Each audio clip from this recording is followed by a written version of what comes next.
very overwhelming introduction, I must say. But it's a very compelling manifesto. And in light specifically of this constant objective, which is supposed to be an everyday culture to any society that takes its spiritual, cultural, political development and evolution seriously. You've got to have, as part of that evolution, entities and organs that allow us to deepen our levels of consciousness. Of course, in the organs that deepen levels of consciousness about ourselves, about society, about innovations, at the center of that is the media, as well as the education institutions, the general education fraternity, including the pedagogies, meaning the ways in which they teach and assess the potential of young and old people. For me, I know people do this thing of PhD everywhere, you know, a PhD this. But my experience of the PhD is that you come out with a humility to know that you don't know. And you constitute a relationship with yourself in which you are in constant, open territory to learn new, to learn the world, to learn yourself, and to place yourself in it. So yes, indeed, I think that it's powerful. I will not say much about maybe it's a provocation on my part. Another identity is the famous the song From Cape to Cairo. I think that President Mbeki, and it would be of great privilege to take up this argument with him. Okay. Because isn't it that the word black as well, in relation to specifically the histories of the people of this continent, carries that historic premise. Yeah. But the struggle, it is at the same time an intellectual struggle. Maybe that particular name allows us to study its intellectual evolution, that perhaps it didn't remain stagnant. Right. It was intellectually, but also through struggle itself, a way of undermining the terms of reference and to own it up on a new and different terms of reference. But certainly you've got to begin by acknowledging we are an oppressed people. Right. Two, we have been conquered. But we are going to not erase that. And part of the intellectual brilliance of people like Steve Biko with black consciousness, he faced the same problems. You would remember the court interrogation where the judge says, why don't you say you are more brown? And it's like, if we are more brown, why don't you guys define yourself as more pink? Yeah. It is a process of undermining the contours of the origins of the deployment of the term. But maybe the president, in a different situation might be persuaded. But I do think that it carries that intellectual heritage. And there are certainly brilliant contributions by more sophisticated intellectuals and sophisticated political movements that have referenced Tanzania as well as politically to identify themselves in the struggle that they belong to. Isn't it synonymous to what our brothers across the Atlantic, the African Americans, who would plainly and openly refer and use the N-word, and there's consensus around amongst themselves that we can call ourselves N-word, but you don't have a license if you're not part of that society to use the N-word.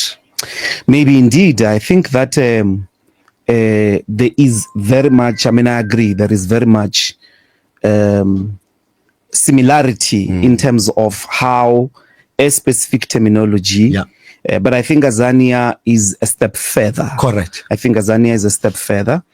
There are so many words like that in society. There are so many concepts that whose point of departure is to mock you, whose point of departure is to subdue you. And we can do a linguistic inquiry of the origins of many of those words. Xhosa, for an example.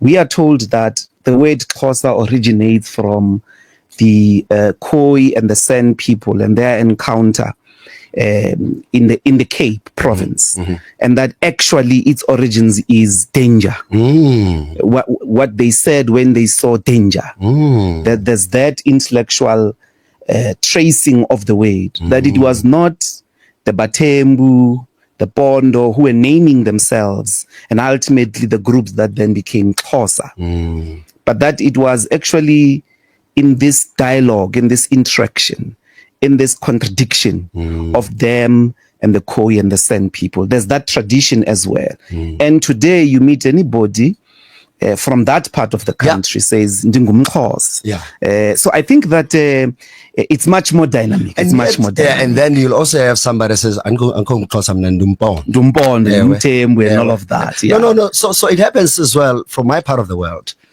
A debate that that is fascinating to watch between where people ask you, and people say, isn't that derogatory? Aren't you Tsonga? And amongst ourselves, there are people who say, Numtsonga mina and Mchangana.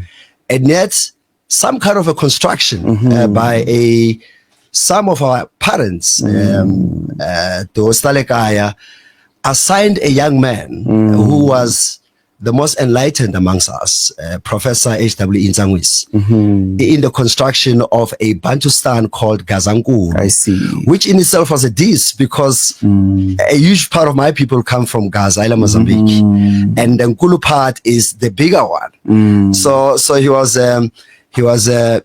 being noted there, and those people. But at the end of it is that there is power in numbers. Had we fallen into the trap of separating ourselves to those who call themselves Batsonga, and then you have another state, Yabachangan, we would have been in trouble, because Otto von Bismarck, the Austrian Chancellor, and another genius that this country has ever produced, Dr. H.F. Verwoerd, whom I have all the time for, as a thinker. I promise you, I have a big admiration of the brain of Verwoerd, because he understood that if you take away from a people their sense of being, their thoughts, their cultures, their beliefs, their language, and tell some amongst them that are those who are bigger and better and inferior, you don't have to do much. That suppression will self-perpetuate, and we're still seeing that happening in our country. I want to pause there. We'll talk about Azania some other time. Absolutely. And Verwoerd. And people get hated when they say, I see Hitler's brain in its evil nature, but I recognize the brilliance. So at some stage, we have to, don't hate the game or don't hate the player. You might have to hate the game. Let's go back, man. They passed Power Tense 12, I think, this year. You came into the public space more vividly in your role as a member of parliament of the EFF and as a spokesperson. Take me back briefly about not the EFF, your journey to date. It would be very impossible to say that there is a journey of mine without the EFF. But in essence, I think it's fair to admit, and I've already placed this on the record, my demise in a movement I loved and that I had given my life to coincides with the problems that rocked us following the departure of the then Deputy President Umkhonto we Sizwe. And that particular moment invited a lot of distrust, broken trust. And in my case, not only that, what it did is I began to be clapped as part of the people that are working with Umkhonto we Sizwe to infiltrate the economic freedom fighters for its destruction. Of course, at some point I was suspended, and these charges, or rather these were the reasons for a suspension, and such a suspension was not conventional in that it didn't deploy the instruments of the constitution of the EFF. I accepted it out of a deep faith and hope that with time something might change, but it didn't. And these political disagreements, of course, which I insist that they are political, resulted obviously in my demise. And a part of that was this idea that when the then deputy president came to confide in me about his consideration of going to Umkhonto weSizwe, which he put as, I think I'll add more value that side. And remember, he was talking to a person that had been a hostile opponent to President Zuma, to the phenomenon of President Zuma. Correct. For over mainly the last 3 years, because the leadership consciously began to entangle us tactically, firstly to that phenomena, but ultimately to the MKP, to the extent that there were declarations that we and MKP are one, but also there was a cooperation that got constituted when we arrived to Parliament, in which there was a charter and a common value political system was engulfed in a piece of paper to say these are the bases in which we work. It didn't take into consideration this long entanglement and the ultimate result, as it were, of it being solidified after the elections, right. Much to my long hostility towards it. Firstly, it didn't shock me that Floyd would think so, but also he wasn't thinking of going to join Verwoerd. Yeah. He wasn't talking to me about a reactionary outfit. He was talking about people we were deliberately, consciously entangled with. But the leadership feels that this was such an important information. I shouldn't have kept it with me. And by the way, I didn't keep it with me. My advice to Floyd was, you have to then proceed and take the leadership into confidence. After obviously all types of dismissals, you can't trust those people, blah, blah, blah. But the reality of the matter is 2.3 million people, the working class, rural base of Mpumalanga and KwaZulu-Natal, as well as significant population in Gauteng, are now behind this banner and are behind President Zuma. That particular disagreement is what led to, the fact of my demise. And I have accepted it. I have accepted that I can't pursue, firstly, the so-called intelligence report, which was based on lies. But secondly, I took a decision that reading the general attitude of the leadership post-conference this year, that there's no chance that I'm going to get the right of reply in the same formal way that the charges, the accusations that I'm a betrayer, I've been disloyal, and I'm a double agent. I will not get the same opportunity to defend and clear my name.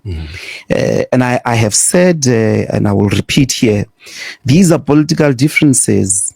They've characterized in most of the histories of movements that are evolving. I have no doubt in my heart, putting myself in the shoes of the leadership, that perhaps they did think that they are acting in the best interest of protecting the movement. Sure. I totally disagree with the way they dealt with me, but I have no doubt that even post that particular dealing with me, my hope is that they would still be committed to the mission of economic emancipation and economic freedom in our lifetime. And as you know, Chairman of MG, MSG Group, Kari Makwabo. You made some advances that have, at first, I mean, not just first, maybe Shall we several pause times. there maybe for a second? Okay. Let's pause there for a second. So, this is the special edition. Somebody suggested, by the way, that I should have said Happy Valentine's Day to you. I don't know what that means. Okay. Do you accept the Valentine? Isn't it like lasagna? It has over the years, man, the day much, right? we sort of show love to those we love. I mean, It's an expression. History is important, but yes. There are ways in which history gets undermined and things that were supposed to be fundamentally damaging. Yes. Yeah. So happy Valentine's Day, loving day to power people. Happy Valentine's Day. So my wife this morning, she was very concerned about the fact that I slept very late. So at some stage she gave up because I was watching your podcast with McG. Wow, MacGyver and Saul. Respect, boys. I love what those brothers are doing. Amazing, brilliant chaps. Brothers, Brilliant keep it up. What is it? Chill. Make podcast and chill. I loved it. So I was watching it, and we had some guests, and I asked myself to be excused to watch the podcast.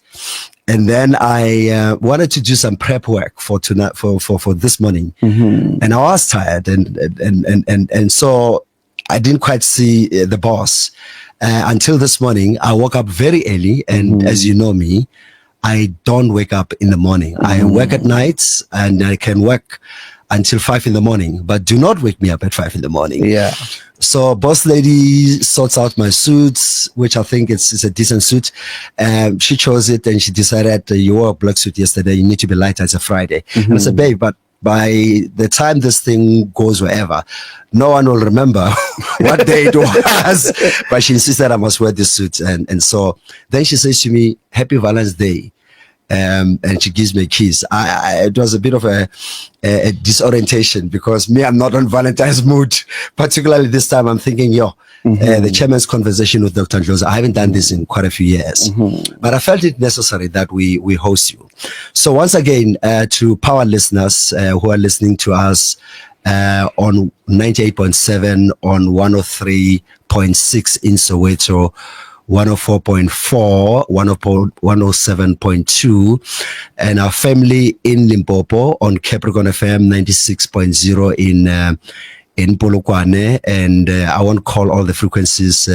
We don't have much time, but Banbalekaya, Batwahayane, I can to be in this conversation with Dr. Ndlozi. Did I thank you for making time, by the way? Yes, you did. Okay. And thanks for hosting me. Thank you. I see an entourage of visual broadcasters, and I must thank them too. Thank you. Yes, thanks. You're very kind, all of you. No, thanks to the ENCA family. As you know, that for most years that we've done the chairman's conversation, ENCA have always been with us. Also, this is, I think, is the first time that we do a partnership with Newsroom Africa. Welcome, Newsroom. Welcome to the family. Thank you. And those who are watching and listening to on the Power 987 YouTube channel, those who are streaming on power987.co.za, those who are tuning into our live TikTok channel. What is amazing about today is essentially the future of media, that historically media would have been originally, audio, what people call radio, which is the original social media. And so often people ask me, are you not threatened by podcasts and streaming and internet and I remind people that the ear is the one organ of the body that doesn't move. Everything else moves. Your eyes moves, your lips move, your nose, your limbs. The ear does not move. And for as long as the ear does not move, radio is going nowhere. It means you can do other things and listen at the same time. Thank you very much. We can sing and eat at the same time.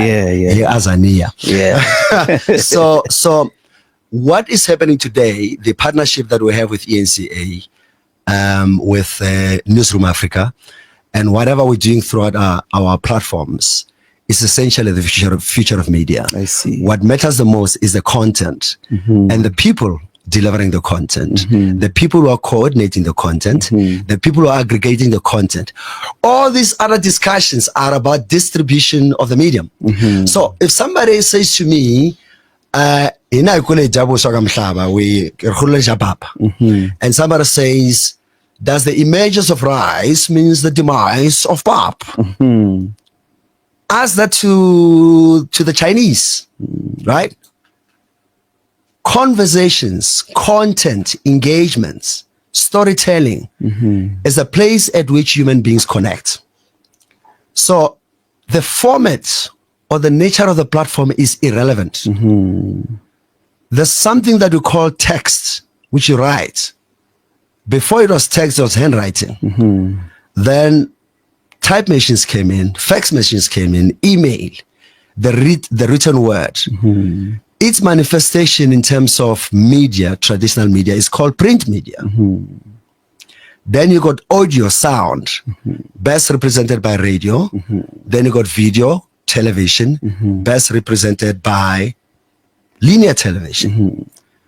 People will always see. People will always read. People will always hear.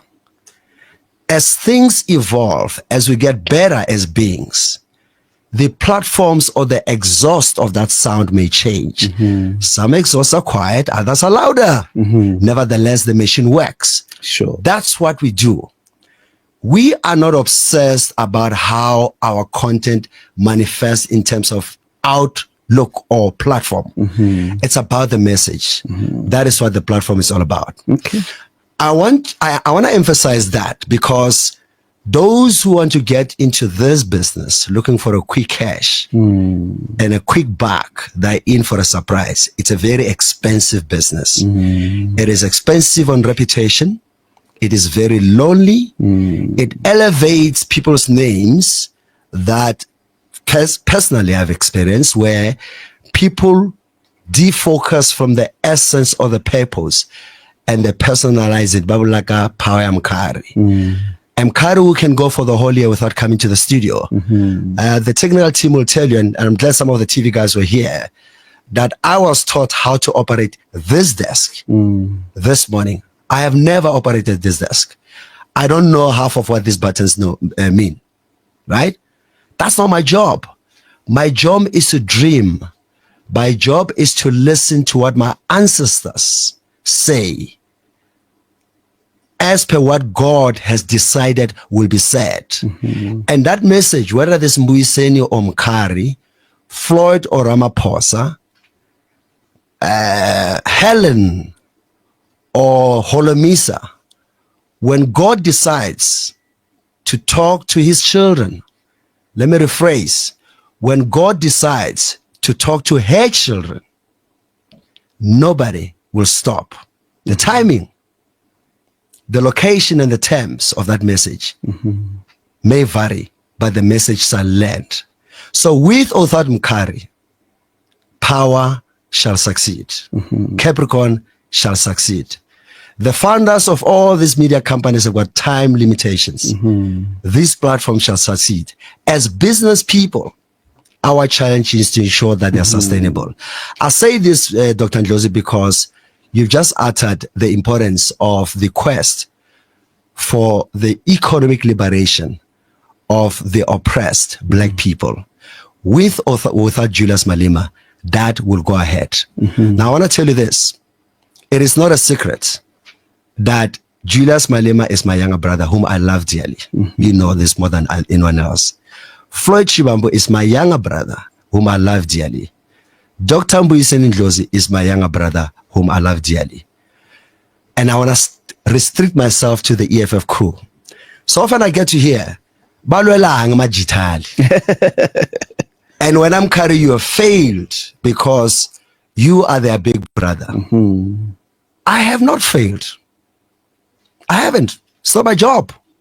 You guys made your own decisions, as you should, as adults and as individuals. But hopefully, when all is said and done, the objective of the economic liberation of our people shall be attained.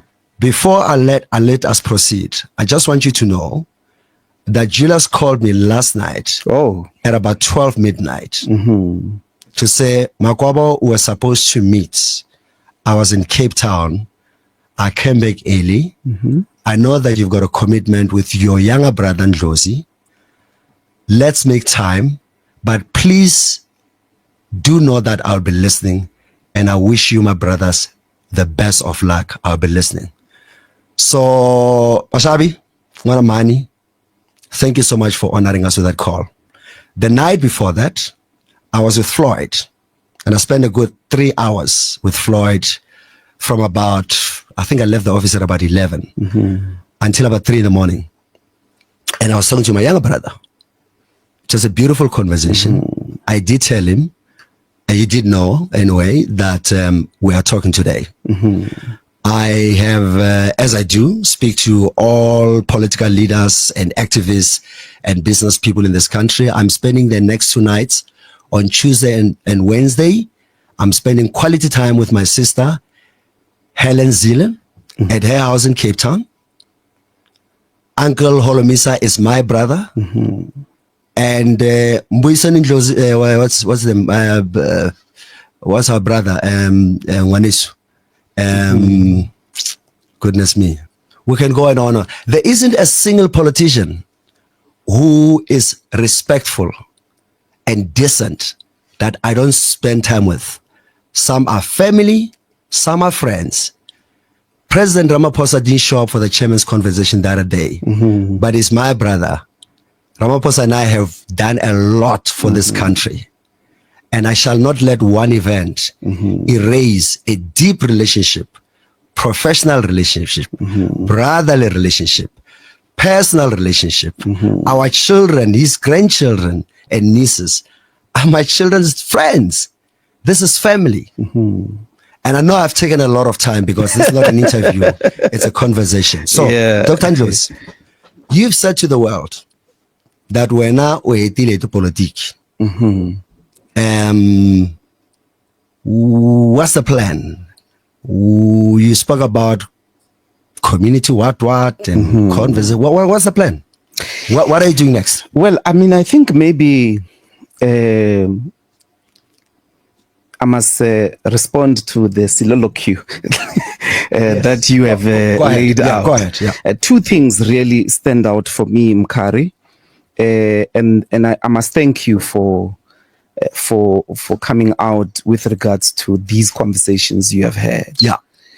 My first reply relates to the objective of always putting the country above, of always acting in the interest of what takes the country forward, across the political lines, across the political colors.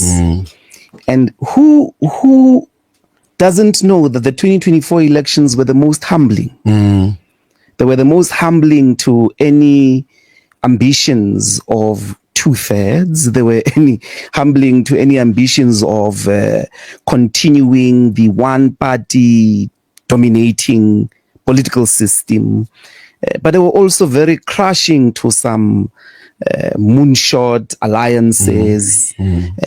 But that humility, part of that humbling experience, requires a change in tactics. And we've got to always, to the extent possible, never make tactics principles. Tactics are not principles. Tactics are the different mechanisms through which we arrive at the achievement of a principle. And the tactics change because of the changing conditions on the ground. The conditions politically in South Africa have changed. That conversation, it is my hope too, and in this case for the progressive forces in the country, those forces who are unapologetically on the side of the oppressed, who's being political, who's coming into the formation of a political organ, is about speaking for those who cannot be heard, speaking for those who are oppressed, the working class, the poor, the unemployed, the women, the children. If these are your objectives, particularly in light of building an equal society that disrupts apartheid and colonial forms of ownership and distribution of wealth, in light of a much bigger vision of an equal society. If those forces, could never give up on having a conversation about how they coalesce, the biggest lesson of the liberation of African people from Cape to Cairo and in the diaspora is this tragic and catastrophic tendency to be collapsed by the enemy. That's why black institutions don't survive. They don't survive beyond their founders. Very few institutions, because they quickly turn into each other, into moments of self-sabotage, of self-mutilation. And that is seemingly the nature of the black liberating or the black political subject. We've got to be committed. We've got to push back against false divisions. We've got to push back against false separations and always act in the interest of the political objectives of putting the country and its liberation first. So those are my brothers too. Malema is my brother, and of us in our generation, you would know, he was a very terrible example in the hands of the establishment in 2012, in particular, to try harass him, destroy him, so that the rest of young people don't dare believe in the ideas he was speaking about. But secondly, we don't join politics. We remain apolitical. And it is important that we galvanize the economic emancipation movement through and with him. And today, the economic emancipation ideas are across parliament. There are at least 4 political parties that no longer have a debate on the question of whether land must be expropriated without compensation or not, a state bank, a 24-hour clinic, and so on and so forth. So that conversation, and we, relatively to the other names you pose, Zele, Olomesa, they're in their last 5 years or 10 years. We still possibly have 3 decades ahead of us. And we've got to be better than the people that came before us by forging. Do you know what people must remember here? Yeah. The 2011 conference of the ANC Youth League. Yeah. Of the ANC Youth League. Yes, where the economic emancipation ideas were put. Where Malema says to Floyd, Shivambu, I think we're going to be expelled for these ideas. Almost premonition. Yeah. But do you know what is fundamentally interesting? And this is a thought maybe politically that I will leave at this stage. In that conference, Malema was there. In that conference, Shivambu was there. Mbalula. Now, these 3 individuals had a plan. Were going to contest the 2012 conference of the then 63% majority ANC in parliament. We're going to contest in the spirit of the freedom in our lifetime generation, with Mbalula as our SG candidate. Kgalema is the president candidate. They were defeated. But Mkari, those 3 individuals amongst them command 63%. Sure. Malema, Shivambu, Mbalula. As in today. Today. Right. They have, it could be said in historical terms, attained the objectives of the 2011. Do they know? I hope, this is the tragedy, that those 3 individuals could get in a room, slow by slow, bit by bit, and say, comrades, the first duty of a revolutionary is to be selfless. Amen. That's the reality. Yeah. Floyd is in Umkhonto as the SG. Correct. He's got many troubles. But who doesn't have troubles? Let's call them challenges, not troubles. Trouble. Let me tell you, those are troubles. But who doesn't have troubles? Mbax has more. More troubles. More troubles. that gigantic nobody seems organization it doesn't of seem like anybody is challenging him as an SG. No, so maybe he's got I less can troubles. tell you for free. And the president of the EFF has challenges. There's troubles. Oh, wait. Troubles? I'm being consistent. Let's be consistent. Is it troubles or challenges? Troubles. Okay. Because to run an organization that is anti-establishment, anti-imperialist, it is a trouble. It's troublesome. But let me say this, and this is a challenge, this is a thought to all progressive forces that care about a coherent consolidation of the Freedom Charter, a coherent consolidation of the Constitution of South Africa. These comrades must just realize they actually have achieved their 2011 dream. Sure. I'm with Dr. Ndlozi, who is unemployed, jobless, but doesn't seem defeated. We're having a reflection session. It's a special episode of the Chairman's Conversation on Power 98.7 and Capricorn FM, on Newsroom Africa, ENCA, on Power's digital platforms on YouTube, streaming at power987.co.za. At some stage, I assume and hope that you might want to speak to him. So the call number is 0861 987 000. If you want to talk to Dr. Ndlozi, not as yet, because there's quite a few things that we need to touch on. May I stretch the thesis that you just placed, Dr. Ndlozi, around the 63%? Yes. I'm of the view that we actually have, as a nation, a 2/3 majority of the ultimate freedom of the country. So as Black people, our biggest gripe is that of economic freedom. I'm fortunate coming from Kamhlaba Zanin. I happen to have a lot of white friends who are brothers and sisters. Most of whom I met through my daughters. My daughters have got unbelievable social skills. So they've introduced me to a lot of white people. Amazing children of God who are white, who at face value may not utilize the language that we do because our problems are not similar, but they are spiritually trapped, perpetually live with a lot of guilt of what has happened and the work and the abuse that Black people, Africans, have for years and generations and centuries been subjected to. So a lot of white people live with a lot of guilt. And the new generation of white people, and I'm talking new generation as far as even my age group, the 50-year-olds and going younger,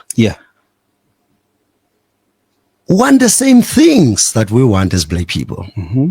They want their children to live in a country where they're not scared. They want their achievements.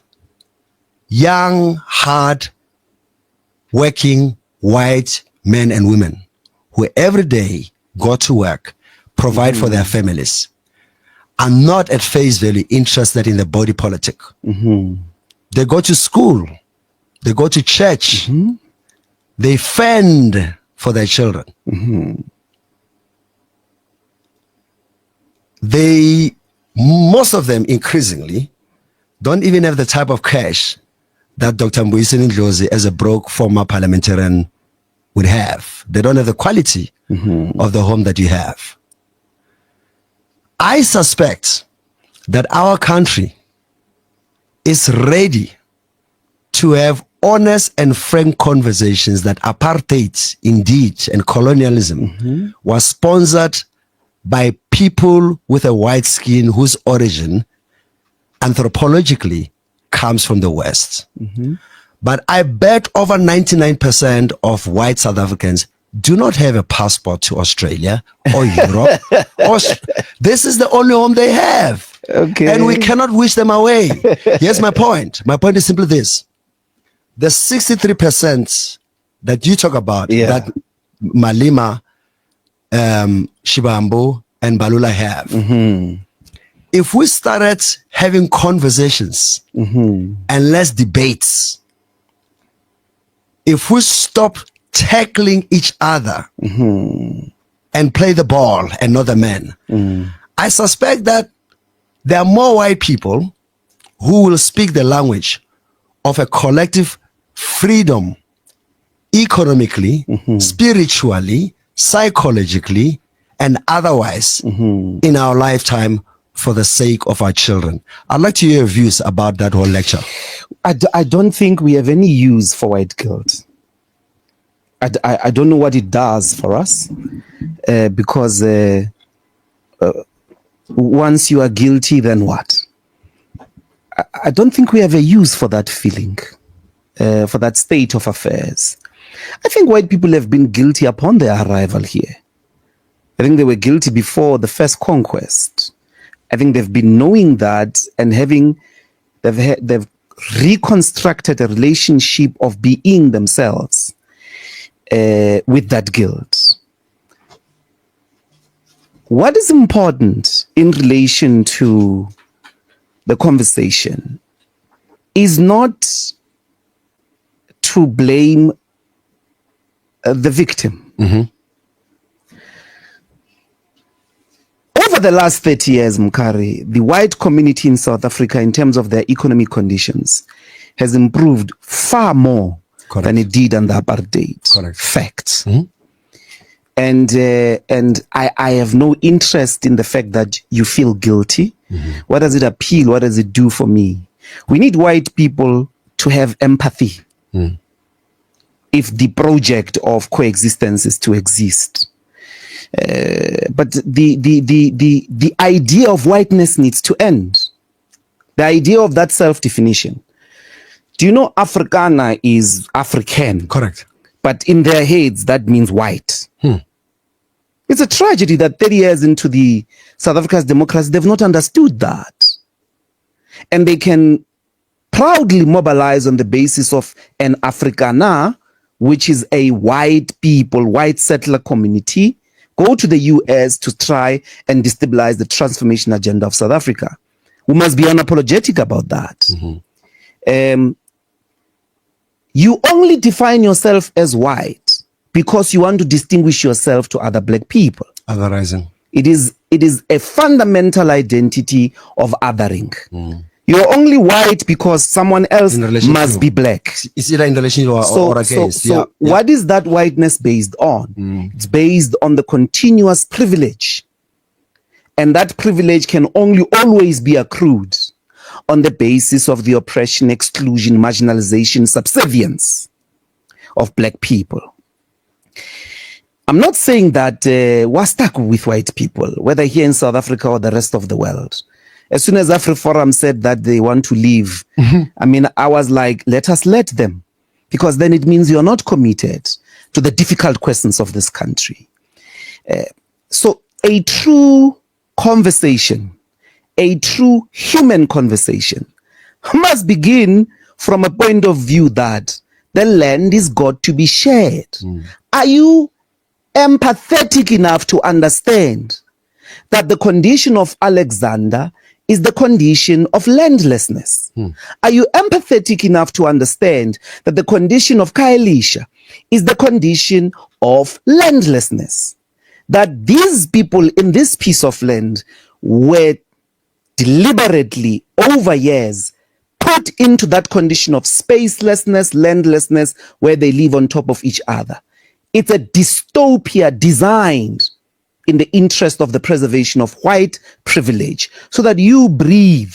You may, of course, have other problems where you are breathing, but you are able to walk in a yard that has a big swimming pool. Your children don't play in the streets like the children in the townships because there are no spaces in the yards. They play on the streets and they face all types of dangers.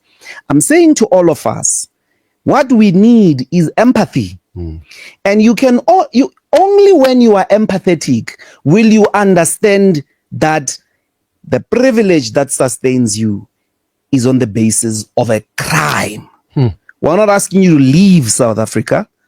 We're asking you to share.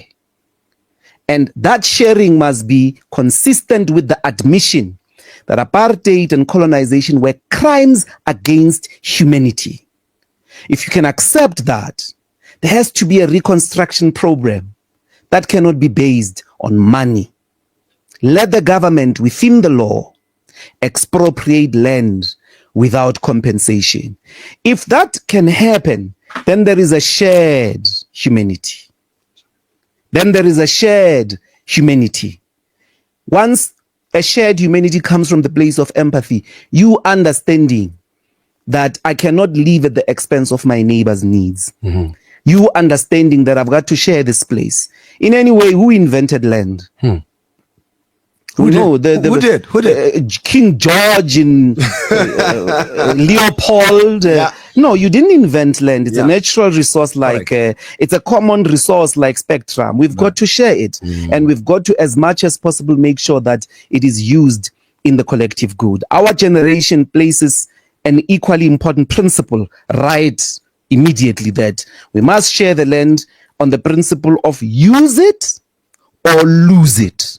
So even if you are a black person, you get the land, you must use it, put it into use, be productive, and you must be supported in producing and making the land viable. But the shared humanity begins with a basic understanding of empathy. How do you live here? Even if you are, even if you were born in 1991 when Mandela was released, can you really live with yourself? Let alone the rest of us, with the conditions of the permanent servitude of black people who are not outside the elite distribution of resources. The country is only going to work on the basis of a shared humanity, and the whites need to stop boring us about, oh, I feel guilty, we know we did wrong, but it's been 30 years, and so on and so forth. We need to resolve urgent questions. So let's talk about that 25-year-old or 15-year-old young white person. How do they express and or demonstrate sympathy? Because what we are asking for is basic humanity. How do they demonstrate that? I wouldn't go to the 14 or 15-year-old. I'm speaking here about a structural organization. You mentioned Helen Zille earlier. I have a big scholastic curiosity over Helen. I think that we miss the point when it comes to her rise, her significance. Helen Zille did something fundamentally impossible. She is a woman. She is a white woman in a white settler community, which is a community that is amongst the most patriarchal because of the basis of it being settler. It is very security oriented. Correct. Often moments of security and violence privilege masculinity. Helen broke that masculinity. She is possibly the most successful political woman figure in the history of South Africa. Correct. And she's presiding over white people. She broke that patriarchal arrangement. If Helen could focus on how that came about, she may be able, as her final leadership contribution, to lead the white community one more time to appreciate that it must accept equality, which begins with these programs: expropriation of land, nationalization of some of the strategic sectors, and if they can accept and those things come into being, a shared humanity will happen. So talk to me about nationalization of sectors. Why would a state, for example, fail to create institutions in financial services when the state is the ultimate xilungu xa famba, but essentially presides, and they've got the power to legislate. What stops the state from creating a state bank? Actually, I must give credit to Park Stau and the team at the DTIC for showing, I nearly used a strong word, and I just remembered I'm in public, for showing some stills to still as in Nsimbi. Of creating what to me a state bank would look like. So the National Empowerment Fund, the DTIC through the NEF, recently announced the formation of a transformation fund, which is geared towards supporting and sponsoring black entrepreneurs. My understanding is that they're starting with about 100 billion, which is change, by the way, but we are starting somewhere. Yes. That is what a state bank should do. Yeah. At a commercial and corporate investment banking level. Yeah. But what stops the states to go retail? What stops the state with all the resources that they preside over to start mining businesses? What stops the states? Explain to me at a basic level what nationalization in this country means. Nothing stops Are you suggesting, and this is, you know, I've had these debates with you and Julius and Freud, that I think you guys, while you were still at the AFF, thoroughly failed. You are horrible at communicating your intent. And it is the lack of tactic and strategy that undermines even the most noble objectives. When you say to me, bruh, you are a nationalized banks, and I'm an asset manager, and I'm an investor, guess what I'm hearing? You want to take my bank and make it yours. And it's going to be presided by people who are renowned to be corrupt, that use money that is supposed to be for housing, that can fix a bloody pothole. And you're going to tell me you're going to run a bank. I won't buy it. Well, I mean, that's all of that in the latter part of your statement. Very fair. The South African political elite has not demonstrated seriousness with dealing with corruption. We've got to be very, very clear, and at the levels at which it's articulating now, it is eroding the power of the local state for service delivery. We've got to make some drastic moves, maybe a special court to fast track rigorously, because corruption at the moment, it is finishing in the main the only gain of the liberation struggle, which is the state. You've got, I give you that. But there was in the Banking Act a clause that restricted the state from owning a commercial bank. I'm sure that process to amend that is in process. I hope so. There is nothing, as I'm saying that the thinking in South Africa was some exaggerated confidence in the markets. And the markets are more inefficient because they are profit driven. Well, they have very little quite speculative. But in the main, the speculation with a profit. The speculation is towards mammon. Correct. It is towards the profit for profit's sake. Correct. Not profit for development's sake. Not profit for society, but profit for profit's sake.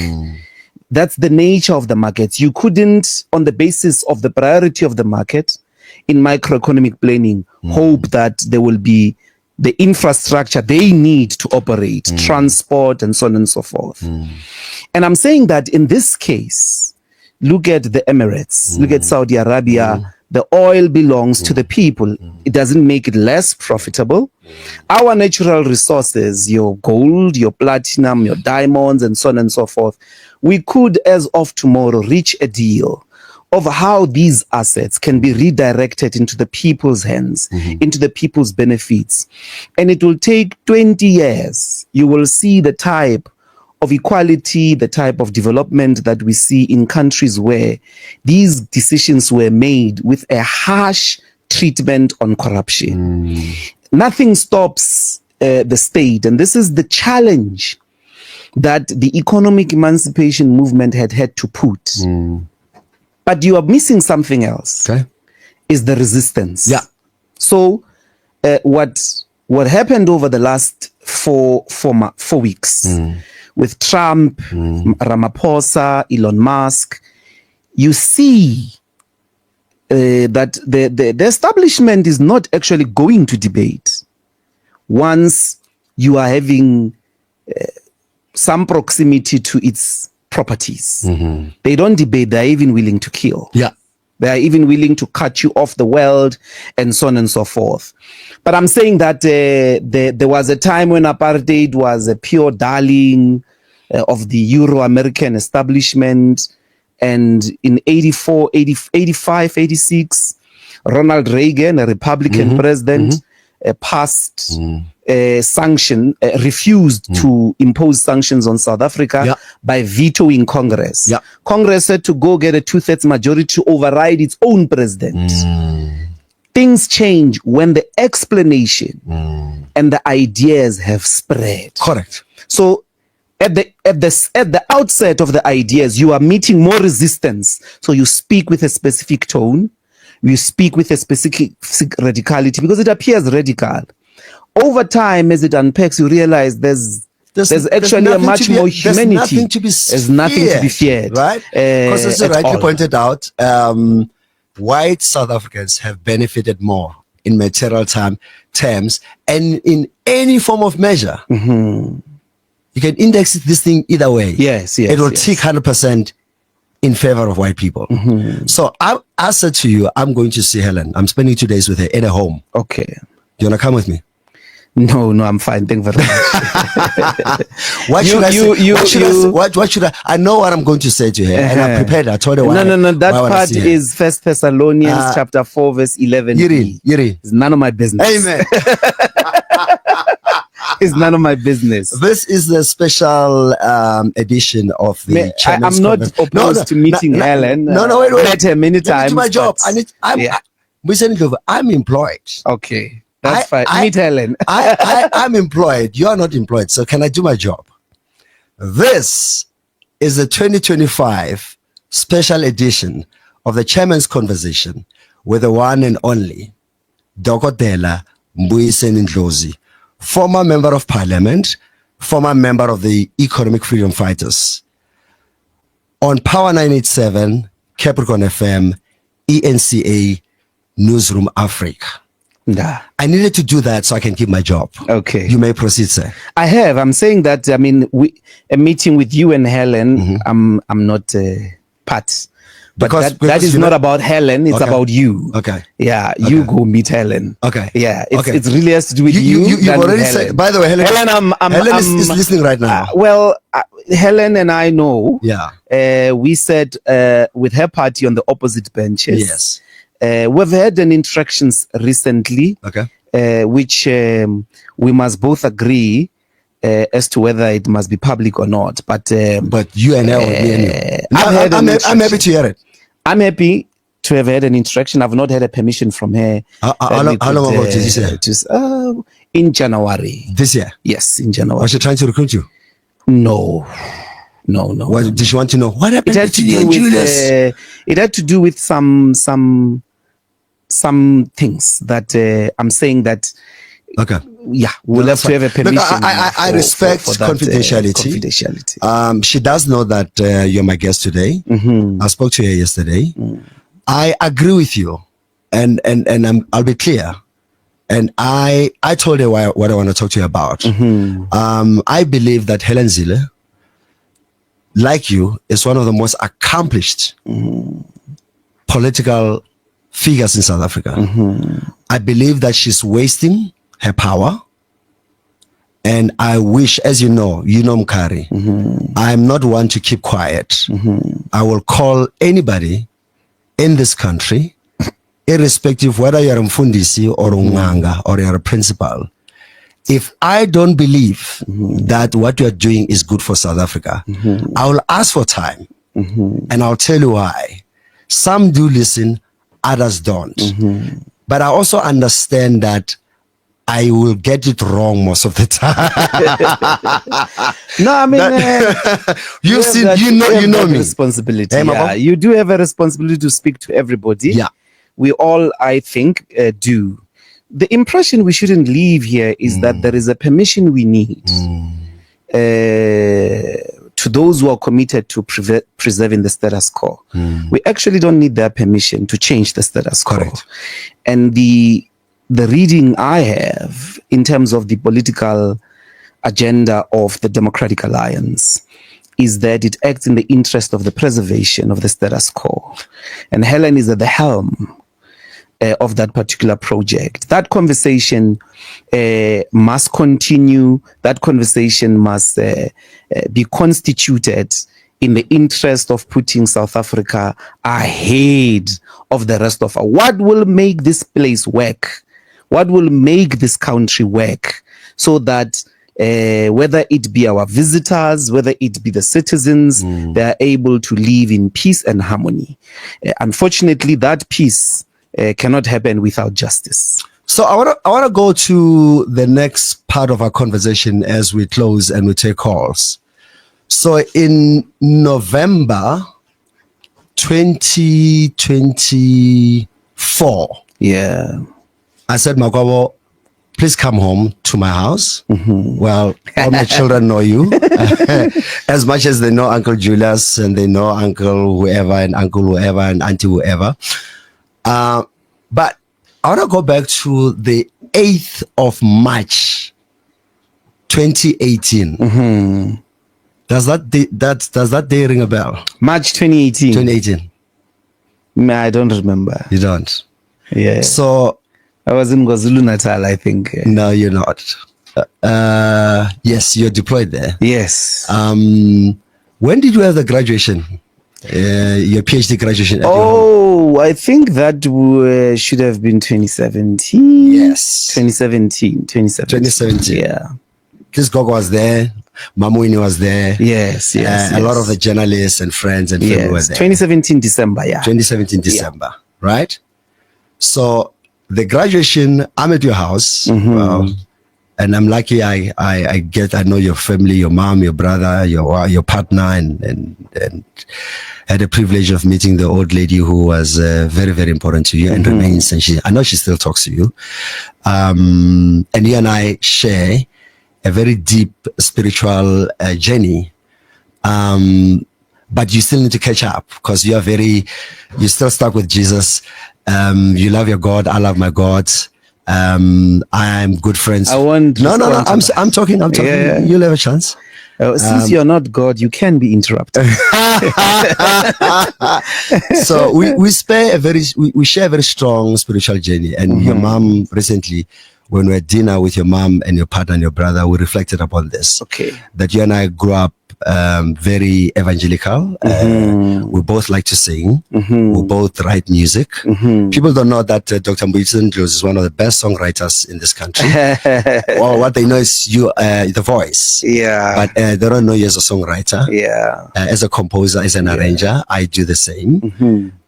We both love reading. But you are smarter, therefore you're a doctor and I'm still a mister. But we are both communicators as well, and we fear God deeply.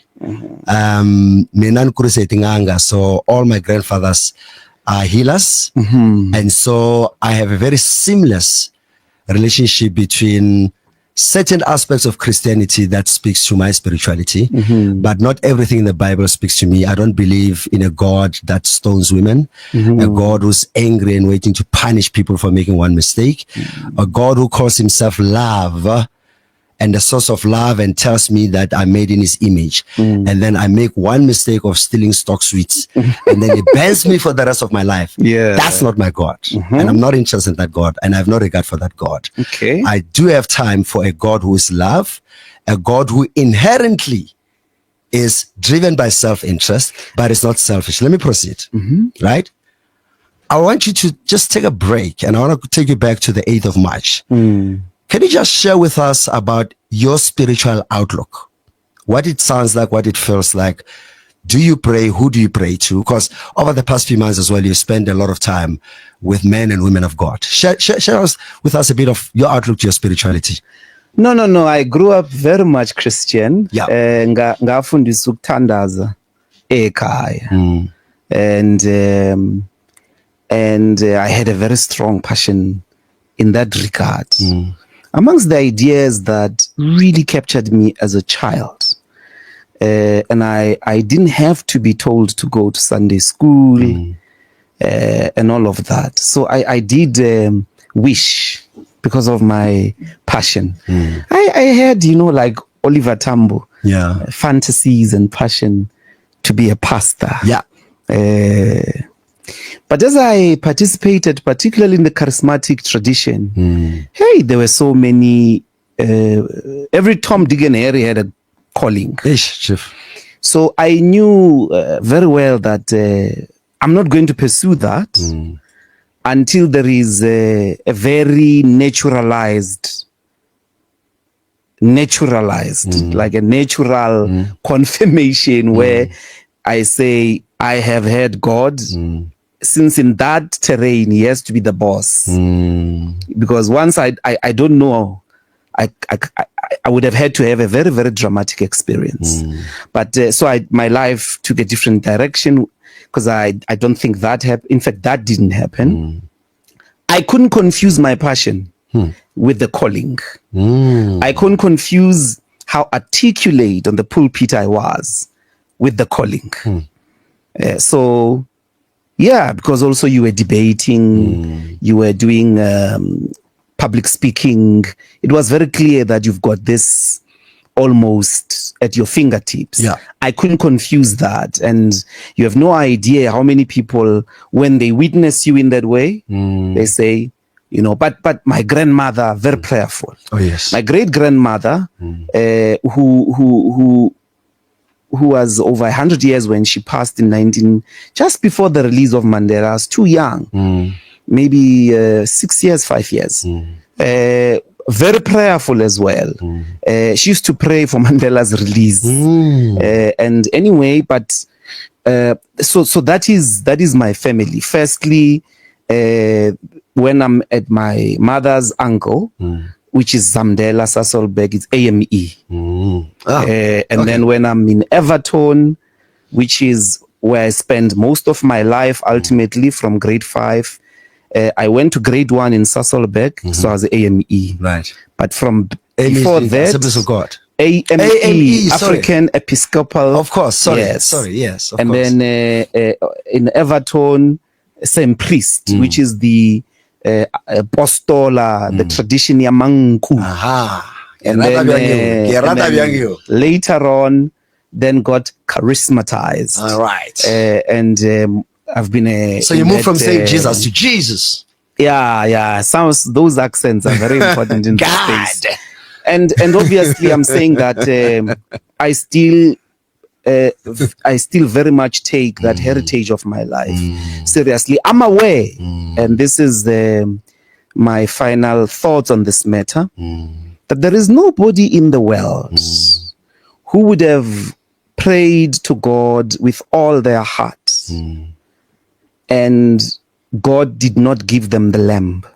He may have not said Jesus, he may have not said Allah, he may have not said Buddha, but the activity of the religious experience is this pureness of the heart in seeking the divine. Amen. So, and in that sense, I've got a commitment to drink from all religious traditions. I've got the Quran in my house. I've got the Bhagavad Gita in my house. I've got the Talmud.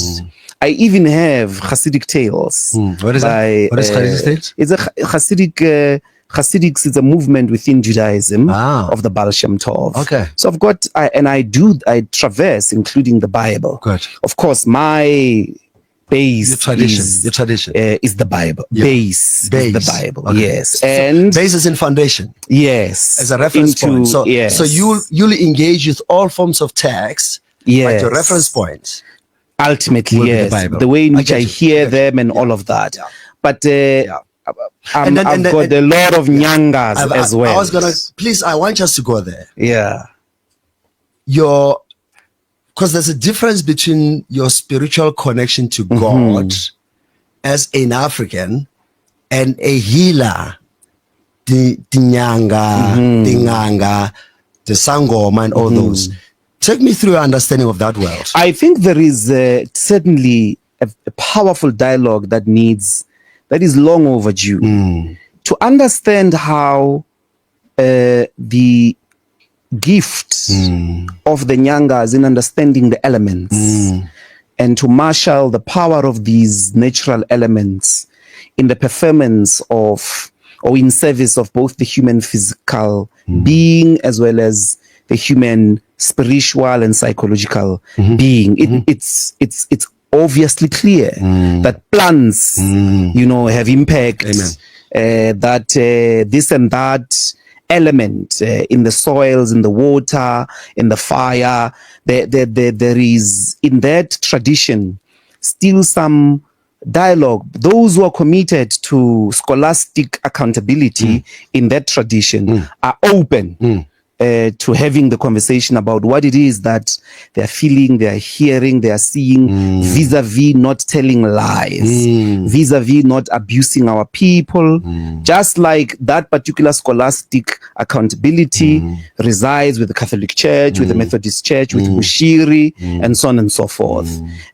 Ultimately, witches are existent everywhere, in every culture, and the most dangerous ones, by the way, don't even have to elevate it to spirituality. They're just basically haters. Just by virtue of they bewitch you for working hard, for being yourself.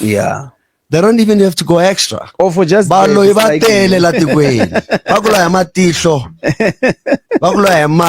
they speak ill of you. Yes. They say power is anti this, don't advertise there. Because unfortunately, because we're a traumatized nation, and I'm driving to your point, we have done so much bad to ourselves. We are likely to tolerate somebody succeeding if they don't come from amongst ourselves. And we even dance about it. Sisokola sonke, some sokoloko. It's dangerous. There isn't an industry, Dr. Ndlozi, other than what, thank God, and may God keep him for longer, Dr. Ivan Khoza. I'm telling you, if we didn't even have the people like Dr. Ivan Khoza, even football would have been gone. Yes. Thank God for some strong families in the taxi industries who have protected just one of the few industries that we own. We label them, we call them Inkabenga. Those are business people, most of them very proud Africans, who say this industry is ours and will protect it at all costs. So at least, have some football and the taxi industry. But we're not in logistics. We have sprinkles in mining. We are definitely not in media. Now, the Americans call media the fourth estate. So they make a clear distinction between the legislature, the executive, and the judiciary. And then they elevate this industry, the media, into the fourth estate.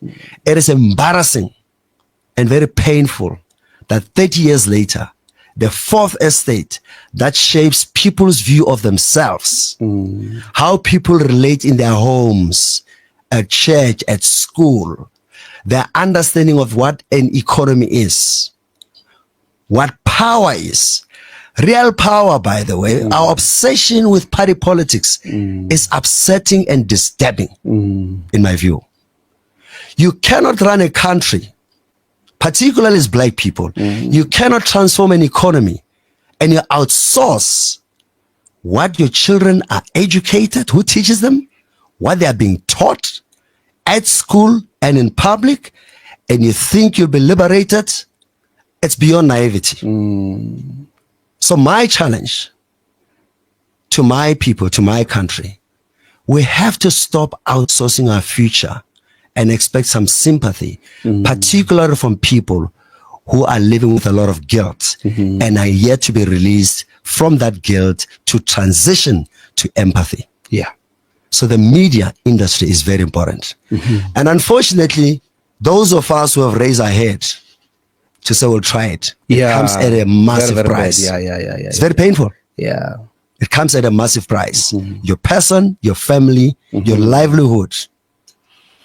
This is rough. Yeah. But I'm grateful to a few believers who still support us. It's tough. So what was about the 8th of March? No, I'm going there.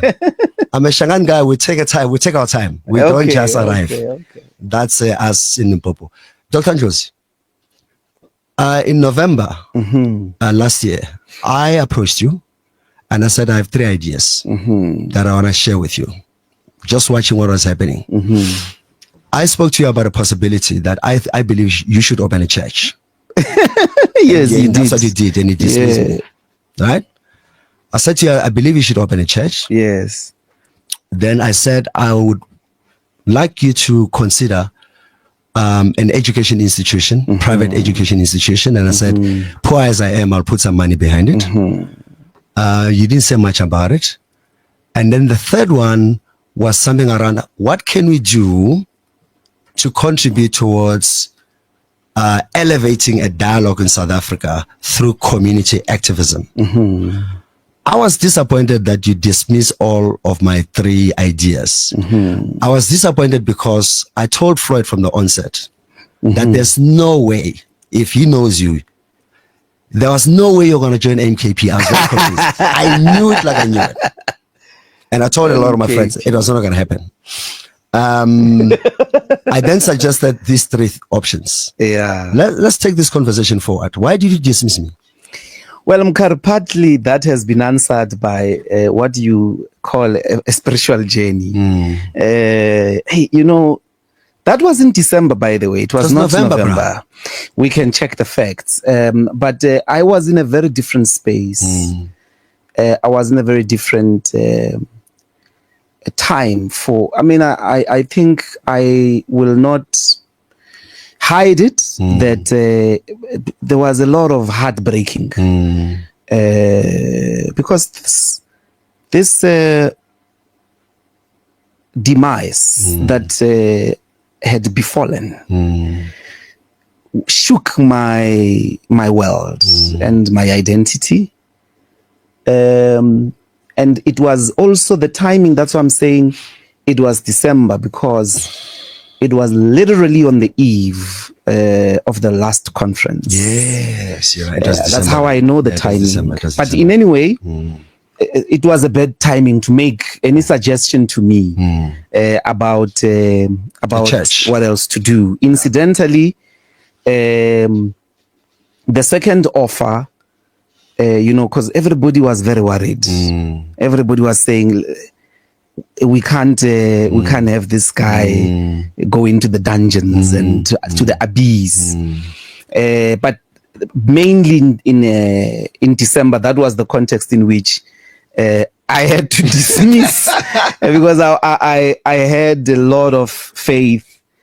I believed that no, it's not my end in terms of party politics, and it didn't happen. But so we are here today. Yeah. So let me share with those who are listening and watching. My proposal to Dr. Ndlozi comes from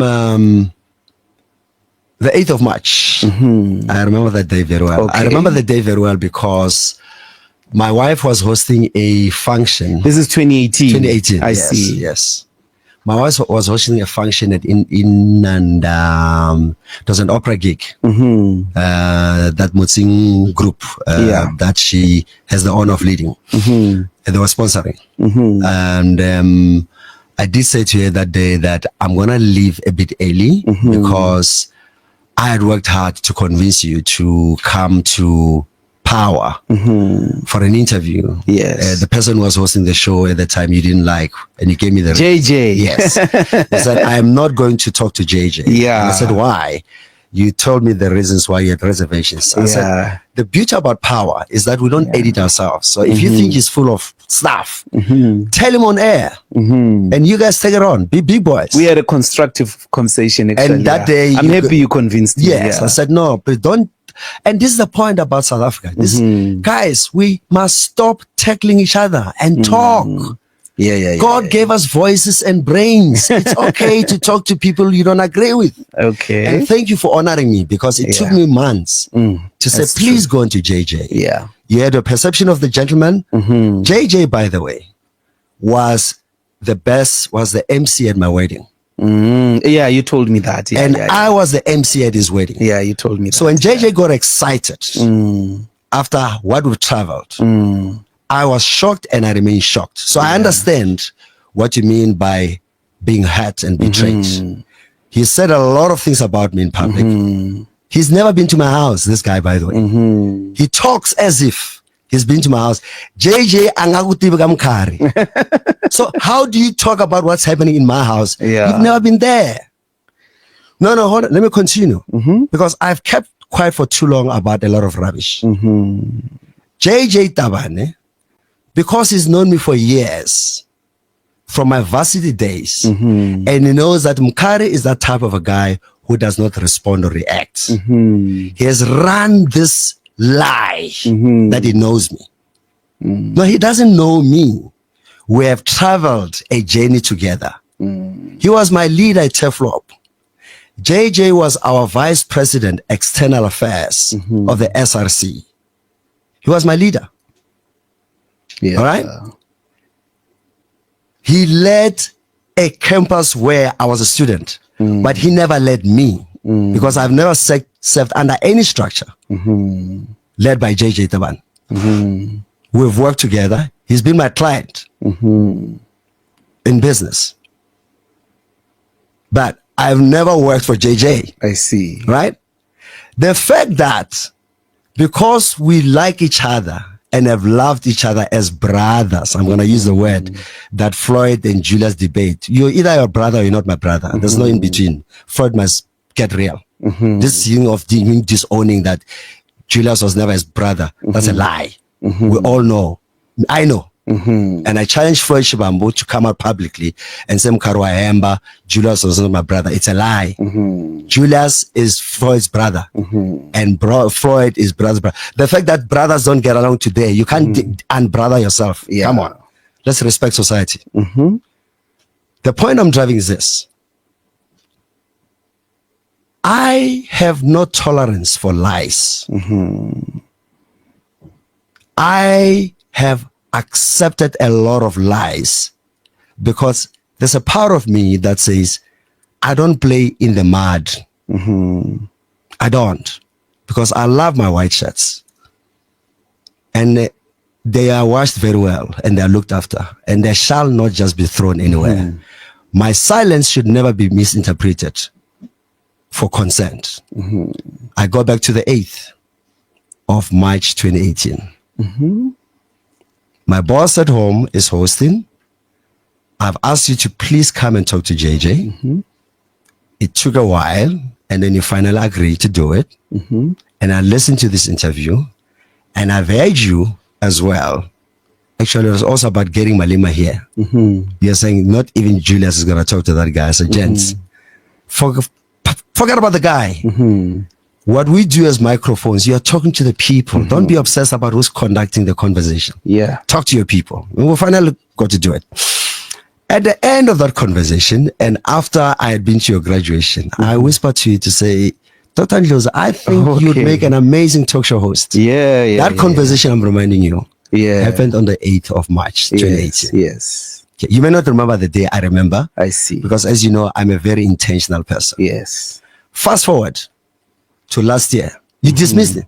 I did. No, like you were rude. No, I was robust. I was robust and I found it very firm. I found it very insensitive. Yes. To my situation. Yes. It looked like one of those CIA plots. Are you talking now back to 2018? No, December. No, this, no, before we go to Plots December. to- Before December. Before December. Drive a wedge and completely exhume me Yeah. out of a home Yes. that I had belonged to. Yes, Yeah, yes. yeah. But I mean, I'm saying that's why I dismissed it. You Yes. know, you dismissed me. And that wasn't kind. It was robust. You told me I was mad. Well, that's how we speak in private. And then my church proposal, I said, let's start the church. I'll run it. Remember? I dismissed it too. Yes. That I still do. Yes. And then my other one was about, and I think this is where we agree, and which I hope you're going to tell your people what Yeah. your plans are. That there's a role in society beyond party politics, beyond class, beyond gender dynamics, for somebody to stand up and not preach stuff, but do stuff. Right? There we're aligned in the context of transformation and growing our people. There we agree. Am I correct? Absolutely. Civil society Yeah. anchored in community development, Yeah. advocacy, Yeah. research. Yeah. The idea is to try and salvage the already existing work, but it is basically not speaking to each other, of community development workers that are trying to uplift our people into sustainable forms of self-sufficiency, in which two principles reign. On the one hand, liberation is about the people liberating themselves. Correct. On the other hand, freedom has to do with being responsible for ourselves. And to forge these things, we cannot depend only on the political principle. The political principle is valid, but it has limitation. Political party platforms are valid, but they have limitations.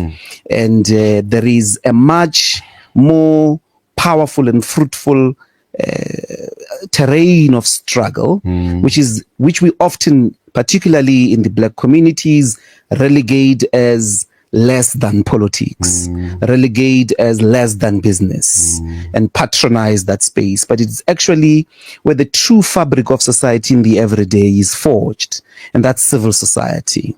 You get that wrong in any community, the politics, the economics, and so on and so forth misfire. Right. And I just want to dedicate my life to the harnessing of that space and giving it a proper national and global articulation, such that it has a capacity for research, it has capacity for advocacy, both domestically in the continent as well as in the world, because it has a unique articulation of the agenda of the nation. Right. Yes. So you're done with party politics? I've left party politics, all of them. I'm not going to join any political party. I have resigned from the EFF. A lot of politicians say that. They say, no, I'm not going there, I'm going there. And then 2 months later, 3 months later, Gwaza, fighter, comrade. No, I'm not going to do that. Okay. I'm not going to do that. Is this a public commitment to society? So can we disown It's a public, it's a public commitment to myself and what I would like to do. Okay. But hardly are such movements the prerogative and the function of individual. Agreed. Yeah, and I'm saying that particular terrain of struggle has long been neglected, and I'd like to go and focus heavily into that space. So I want to try to convince you on air that I really believe that this church is important. I really believe that you should reconsider Magaikerek. Okay. I said to you on that day, Dr. Ndlozi, that your church does not necessarily have to be religious. I said to you, Dr. Ndlozi, your church does not have to be on a Sunday. I said to you, your church should not have to take in offerings. I suggested to you that your church does not need praise and worship. I suggested to you that your church does not require to preach, that your church requires you to listen. And then, given all your skills and talents, in the arts, your understanding of the economy, your understanding of politics, your soul. People love you because you are a genuine human being. South Africa loves you because you are so easy to love. Always among Uncle Bay or something. Uncle! Jesus. Are you not? Am I graduating in these platforms? What are we talking about? What did you are Bay something? Benton. Somebody correct him, man. Yeah, your Uncle Bay or something. Oh my God, they quiet. Baby Bay. What do they Baby Bay. What do they call you? Oh God, I don't know these days. I mean, let's move along. But you are baying somewhere.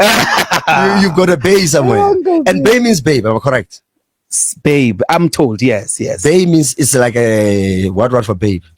What bay? Boyfriend. There's a bay something. His babe, yeah, his baby something. The people's babe. The people's babe. Uncle Bay. Uncle Bay. Okay, let's rephrase. You guys are worlds apart. Today, you're Uncle Bay. No, okay, man. Uncle Bay. So I said then, I proceed to say, Uncle Bay, Baby Bay, People's Bay. Then I said to you, I believe that your church does not take a message out. Your church aggregates voices pronounced and silenced, muted or loud. Your church is a graduation. It's a pivoting moment from what you've done for the past 10 years. Your church is that of a sponge, which is the life story, Dr. Ndlozi. Because you're a perpetual student. You're interested in spirituality, in arts, in geography, anthropology. You love science. You are all that. You're academic. But at the core of you, you are an activist who wants to serve. Yes. And I love what you said, by the way, on McGee's show yesterday, when somebody said, how do you feel when people call you Ice Boy? I'm not going to paraphrase your response. I thought it was a masterstroke. Thank you. The taking pride in serving, which is what those who are in leadership should understand. Malcolm Gladwell talks about the PDI, the Power Distance Index. The broader the space between people who lead and those that they serve, the higher the propensity of the served to be oppressed. But if you close that gap, leaders understand that they are at our service. I proceed to say to you, Dr. Ndlozi, my request on behalf of the people of South Africa is, can we have a church service where you don't preach, but you're a listener and you aggregate? At least for 3 hours a day. Just 3 hours of your life and you'll do the rest. And talk to us about that conversation to the journey until where we are today. No, Mkari, I certainly didn't firstly have it in my radar. And I was about to sign forms to be accepted at the Kennedy School in Harvard, which would have had me leave for 2 years. And the other option was to go to the Du Bois Institute in Harvard as a fellow. I believed that I needed a cooling off and time for reflection until some very important elderly people in the country sought me out. And I'm grateful to that. I felt that maybe when they did weigh in, it was very apparent that perhaps one had been existing without, in that sense, a significant elderly presence. Maybe we conducted our affairs mostly without, as if in the country there are no elders who had traveled the journey that we did. They put sense into my head, and I'm happy this morning to accept that challenge. And once I did start to think about it, I got the necessary reverence. It's the riskiest decision I have had to make yet. But your proposal I accepted in relation to power. And power is important as well, because there is this struggle in our country. That's why I pay a lot of respect to McG, to diversify the media. Diversification at the level specifically of agenda and conversation. And the voices that must never be marginalized for their part or the fabric of this country. There are voices of people, you know, who clean up the pipes beneath the different ecosystems of Johannesburg. Their challenges, what they go through. The nurses that beyond COVID, no one is no longer having a conversation about. The doctors, the academic and scholars who spend years and years to understand a phenomena. And we waste most of our time with current affairs oriented pundits who don't deepen the historicity of whatever may be confronting society at that moment. It would be a great honor, a challenge that I accept with the greatest humility, to join those ranks and try and contribute from this house, taking its space in an otherwise dominated and an undiversified industry. The media industry is as undiversified as the agriculture industry. Of course, I'm not going to be owning anything. I'm just going to be supporting an institution of our black brother. And I hope that, you know, I'll be able to help South Africans speak across with each other, across class, across languages, across traditions, across cultures, across party lines, across businesses, and to have a conversation that always is in the interest of the betterment of humanity and making this country a better place to live in. This is Power 98.7 and Capricorn FM in Limpopo. We recognize and see our viewers on ENCA, streaming on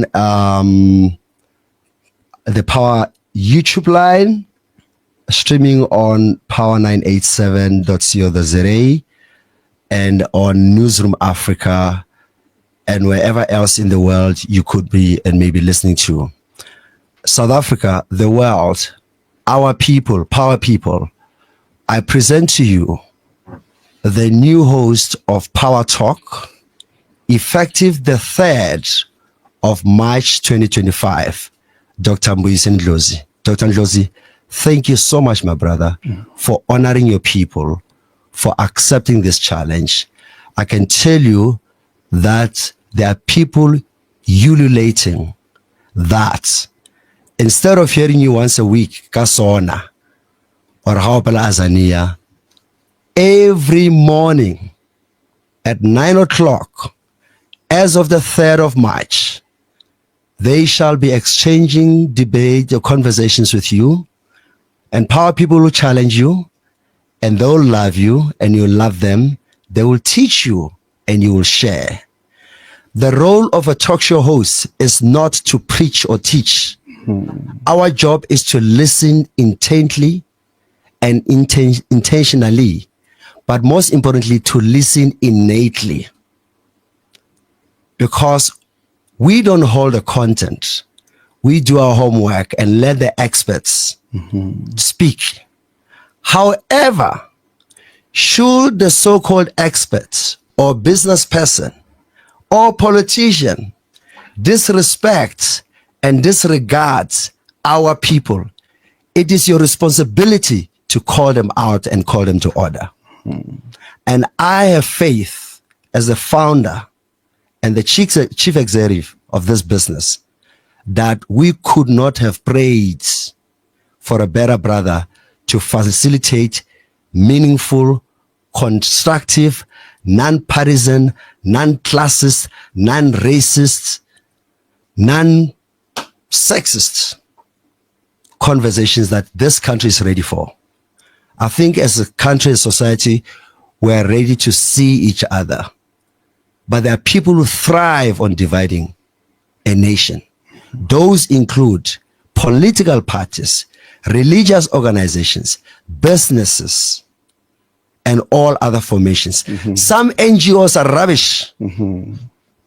They are commercial entities masquerading as community services platforms. Even those must be called out.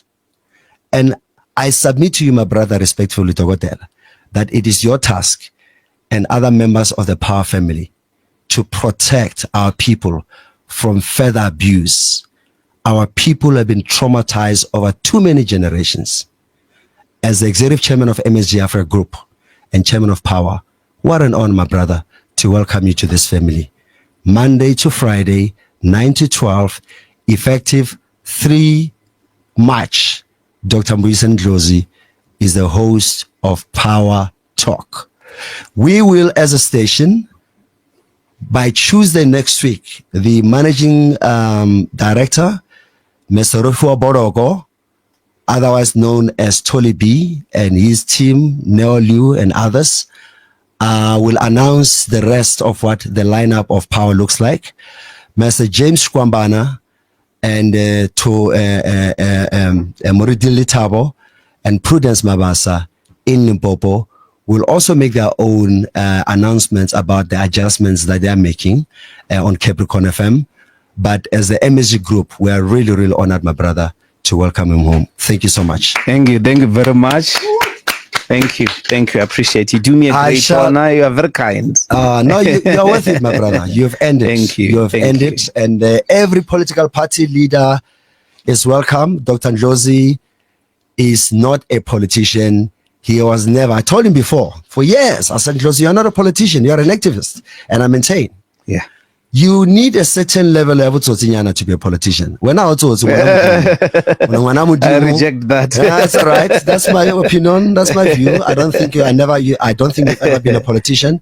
You've always been somebody who cares deeply about this country, and your activism, you believed, should be exercised and practiced on a political platform. That's just my view.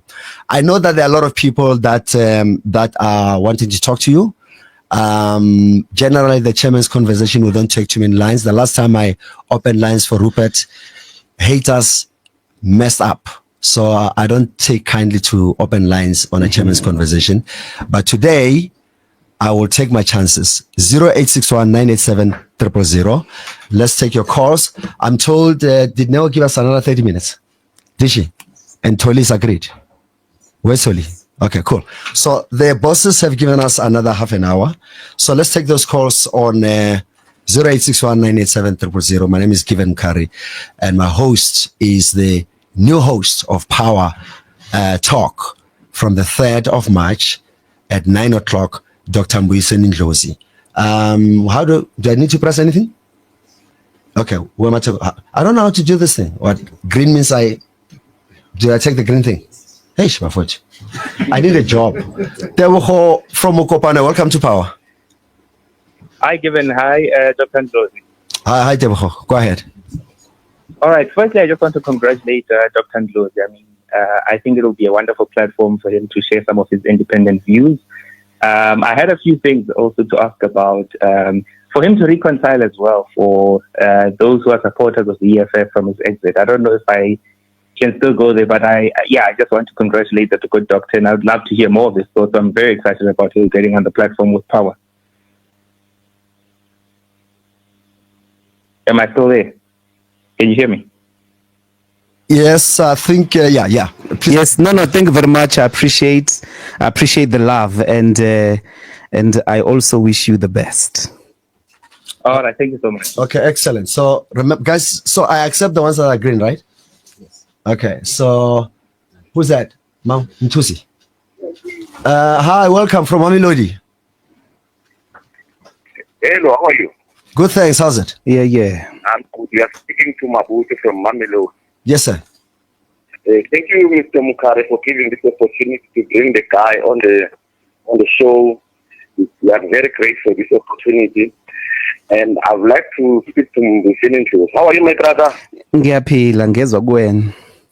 I am my brother, but I would like to say I'm very disappointed. As Mabuti from Siabusa originally.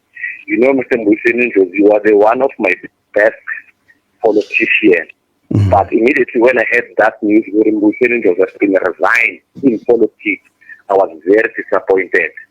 But I will never throw a towel on you, my brother. But what I can advise you, never join any political party. Don't go to MK, don't go to ANC. It's better if maybe you want to start something else. You can start your own thing. Okay. But I respect. Thanks, Mamusi. We gotta go. Falaza, welcome. Ifukile njani? Ikona minjani doctor? Mfukile minjani? Ikona man. Look, thank you very much. Look, I'm not disappointed. I think the doctor's demise in his own dialect doesn't suggest that he's disappearing. I think you are repositioning yourself to share yourself with the broader,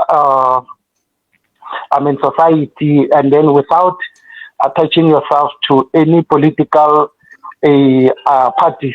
So for that, I think the doctor is welcomed into the space, and we're looking forward to his contribution and intellectually. So Makwabu, you said 9 o'clock. Is it in the evening or in the morning? In the morning, and Power Talk 9 to 12 in the morning. Wow, I thought you should have given the power. After 9 in the evening. No, we don't make money in the evening. I'm a businessman, bro. There's no money in the evening. Thank you very much, my brother. Thank you. Let's go to Martin in Midrand. Hi, Mr. Mkari. How are you? I'm very well, sir. Good, man. Congratulations to Dr. Ndlozi. How are you, Dr. Ndlozi? Very well, thank you. Thank you. I'm fine. Yes, man. Please keep this voice. It's going to be with you every 9 to 12 every day. Okay. I'm definitely going to be one of your callers that you should expect calls from. And I think Power FM has actually made a brilliant move by having you on this particular period, because we need people who have got this consciousness when we engage.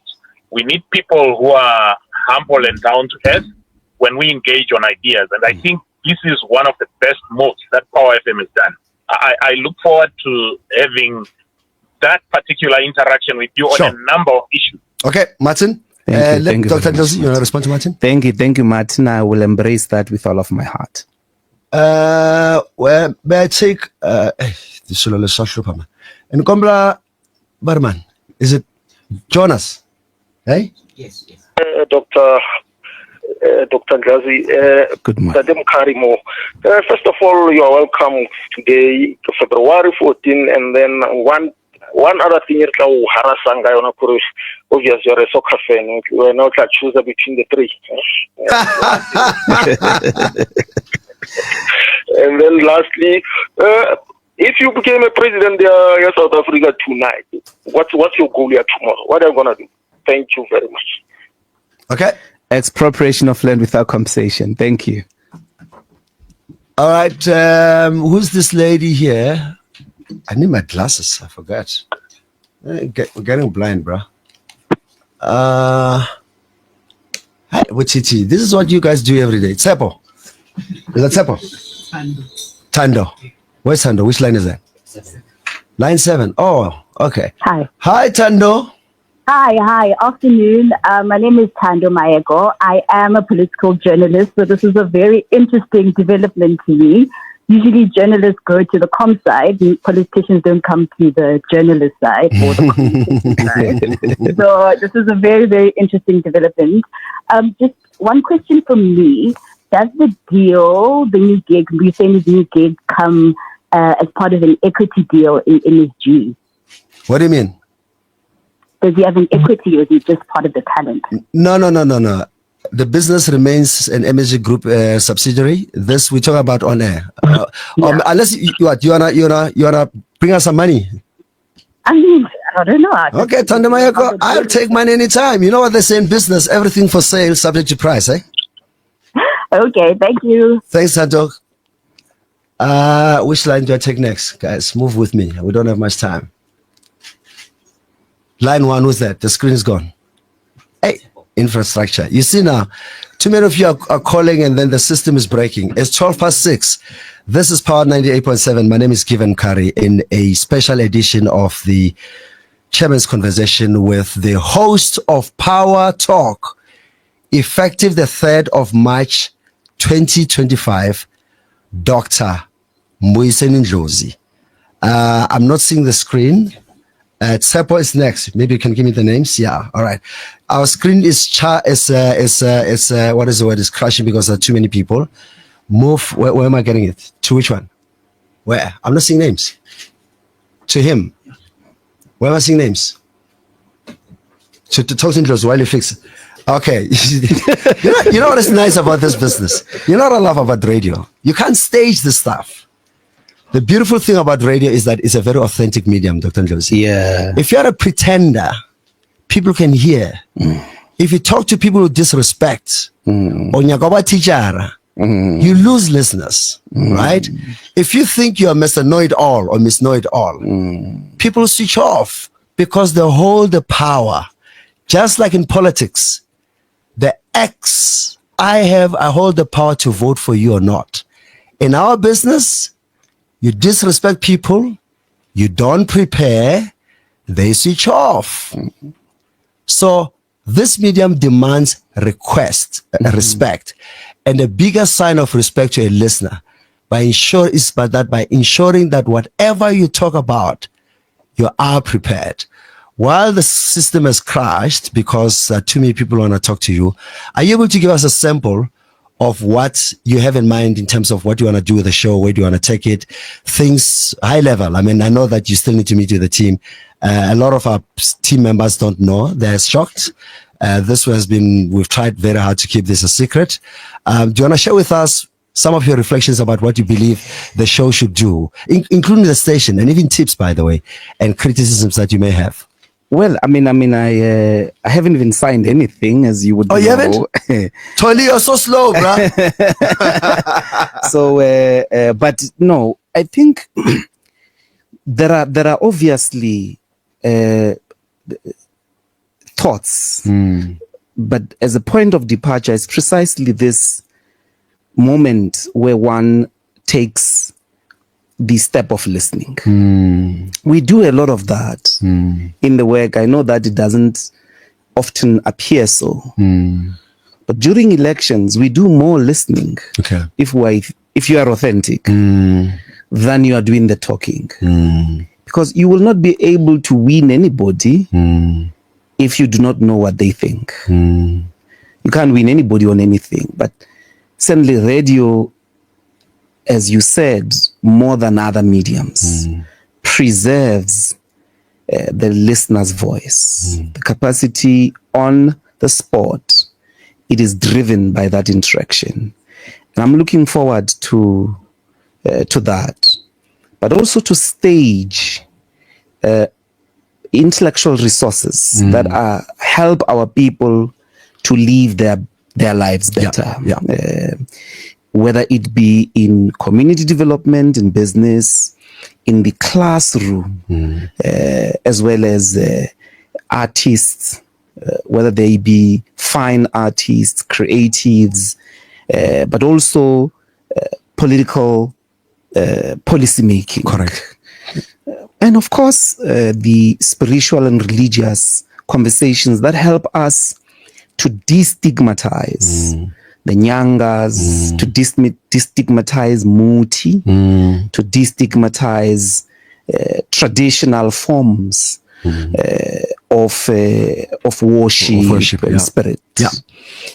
So definitely, and I have an interest as well in turning the conversation around when it comes to the past. You must imagine, for instance, what would it mean in order to think and memorialize the June 16 episode? What would it mean to say, yes, indeed, there were these children that got killed, that had this cause. But these children were not passive. These children were fighters. They were not soldiers, but they were fighters. They were not passive in the way in which that they just accepted to die. Yeah. There was a lot of fighting and resistance that lasted months. Normally the story ends on this side.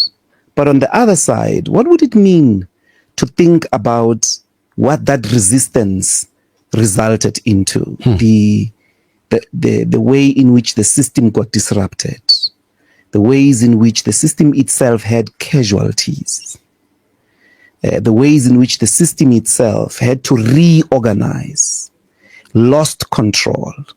Who were these actors that were so dramatically disorganized by teenagers who until that morning nobody knew that they were planning this rather dramatic event? I mean, I'm thinking as well, those are the conversations with which the victim becomes something more than a victim. We see them not as victims. We see them as activists that consciously took a decision to confront the system, and the system lost. It lost lives, it lost order, it lost infrastructure, it lost this and that.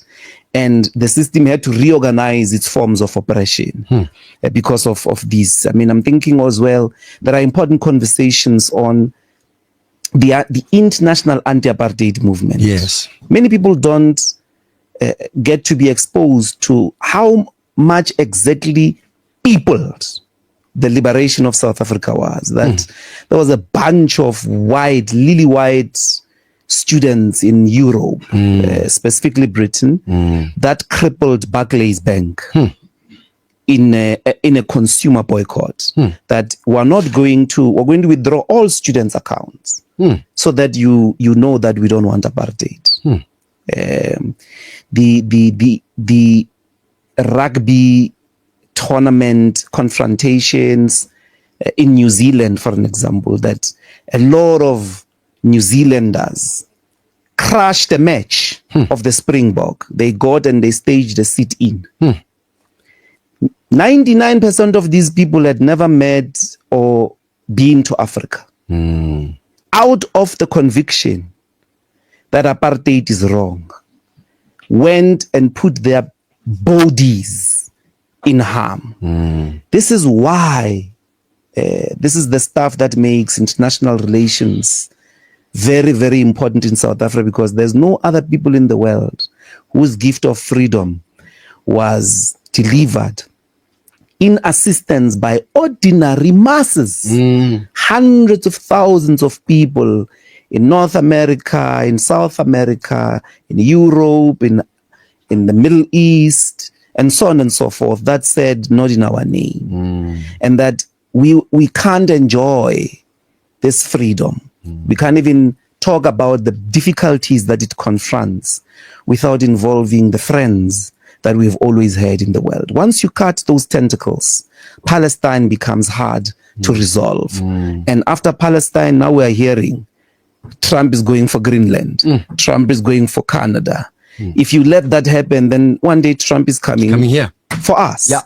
So in a way, I mean, and obviously a huge acceptance of suggestions, however you want the show to go, how you believe it could showcase community development work happening in Mdantsane, in Chikuma, and so on and so forth, were able to do which is one part of our business that because we were not supposed to be here, we're not supposed to last this long, a lot of efforts, and I've shared this with you over the years, were put towards destroying this business. And when they couldn't destroy the business, they tried to destroy me. Now there's more of us. Now they need to destroy you. So they need to destroy. And a lot of other people are joining the group. We will be welcoming more members of this family moving forward. I think we should wrap up. Thank you. I have to say though, Dr. Ndlozi, that I love the phrase that you use of how people were. One of my pain points, there's a friend of mine who passed away a few years ago. His name was Gavin Peterson. At some stage, he was I think it was for the BMF. I think it was the regional chair of the BMF in the Western Cape. Gavin had beautiful children with his ex-wife Bev, and those are my children, whom I haven't seen in a while. I hope, as part of your work, there's a very important community in this country called the colored community. Yes. That we have done so much injustice to. And we must own up. Where I come from, Agwabo, Zanin. Yeah, we tasted a bit of tear gas because Kasama Tale from Bankuna, once and twice he created havoc, and we had a bit of a tear gas. Yeah, I know what it smells like, but I won't claim to have really experienced it. Flop, yeah, we're naughty. David Makura was my president, and occasionally we had a visit. But by that time, when I was in Flop, we didn't really. It wasn't under the Defense Force occupation. There were people who saw the harshness of apartheid. You spoke about what happened in Soweto. There are some parts of this country, we must not lie, where people did not protest. People chilled, went to school, took their children to the farms, and they were working. The Western Cape, the colored community, stood up, in my view, more than most, against apartheid in practical terms. They didn't write press releases. They didn't sing songs. They got on the roads. And these were young people, particularly under the ban of the UDF. The likes of Cheryl Carola, Alan Busak, the name is endless. I hope that power and a society, as much as we want white people to acknowledge what they've done to us, we also have messed up our own people. And we need to do right with the colored community. I feel very, very strong about that. And I would look forward to one day when you have time for us to answer this so-called colored question. Yeah. It must be answered. Well, maybe it's time that Afrikaans, yes, as a language, is understood to be the language really of Africa, as an Afrikaans of the people we call colors. And this year is exactly 100 years. Okay, since the act after the formation of South Africa that included Afrikaans as an official language happened. 100 years. It's been 100. This is the centenary of the official recognition of Afrikaans after the Act of Union. As an it was English only. But that is the starting point, because the colored people are very proud of Afrikaans. And maybe part of the demystifications that have to happen is around the Afrikaans language as a language of black people, as a language of black people being the people who have only lived with Afrikaans and they were not white. Sandla, I think you make an excellent point. It's something that has to be forged. There are many people who are at the moment tramping up. I repeat the phrase, tramping up colored nationalism.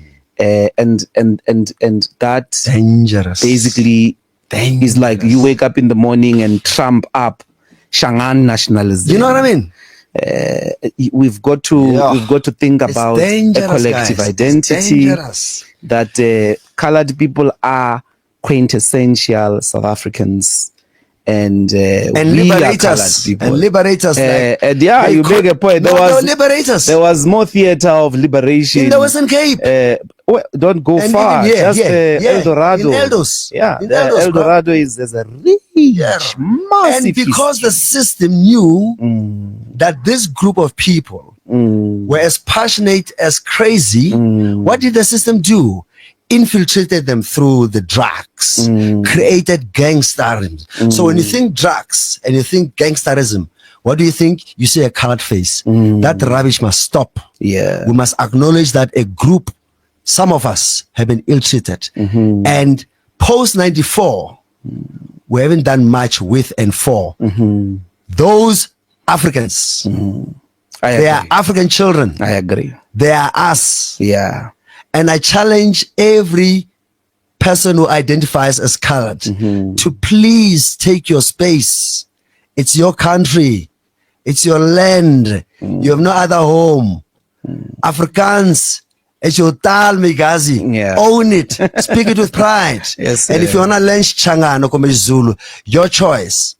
I feel very strong about that. Thank you. Very, very strong about that. Gavin Peterson, my friend, may your soul rest in peace. I love you, brother. I think we should stop here before Thank I you. cry. I appreciate it. Thank All you. right. This has been a special edition of the Chairman's Conversation with Dr. Ndlozi. Bitarameni given wakam Karin, Tugulwa Madala, wa Josephine, wa Cheza, wa John Jack, Namatubulan, Butwa Shat Natsaki, na Kensan, Papa Tsulna, Ranzuna Val, Nanzala, Man, Nununa Ipiling, Ikansa Shkumba, Kansabaka Shuluman, Inkum. I think